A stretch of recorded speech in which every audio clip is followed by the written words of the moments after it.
జ్యోతిర్లింగ శైవ క్షేత్రమైన శ్రీశైలం మహాక్షేత్రంలో రేపటి నుంచి మహాశివరాత్రి బ్రహ్మోత్సవాలు ప్రారంభం కానున్నాయి. మార్చి 1 వరకు జరగనున్న ఈ ఉత్సవాలకు పటిష్ట ఏర్పాట్లు చేస్తున్నారు అధికారులు. ఆలయాన్ని సర్వాంగ సుందరంగా ముస్తాబు చేస్తున్నారు. లక్షల సంఖ్యలో భక్తులు వచ్చే అవకాశం ఉండడంతో ఎలాంటి ఇబ్బంది కలగకుండా ఏర్పాట్లు చేస్తున్నారు. ఆలయం దగ్గర ప్రత్యేక క్యూ లైన్లు, మినరల్ వాటర్ ప్లాంట్లు, ప్రసాదం కౌంటర్లు, వసతి, వైద్య సదుపాయాలు, తాత్కాలిక టాయిలెట్స్ ఏర్పాటు చేస్తున్నారు.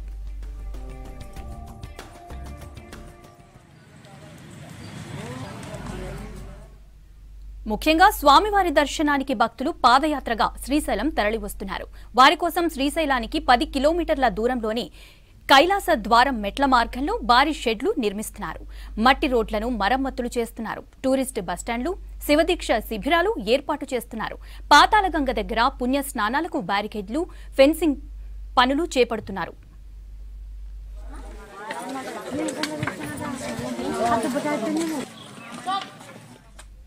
వాహనాల పార్కింగ్ కోసం ప్రత్యేక చర్యలు తీసుకుంటున్నారు. 25 ఎకరాల్లో 5050 వాహనాలు నిలిపేలా ఏర్పాట్లు చేస్తున్నారు. ఔటర్ రింగ్ రోడ్డు వెంట కూడా ప్రైవేటు బస్సులు నిలుపుకునే వెసులుబాటు కల్పించారు. మొత్తం 13.80 ఎకరాల్లో 4640 ఆర్టీసీ బస్సులు నిలిపేలా చర్యలు తీసుకుంటున్నారు.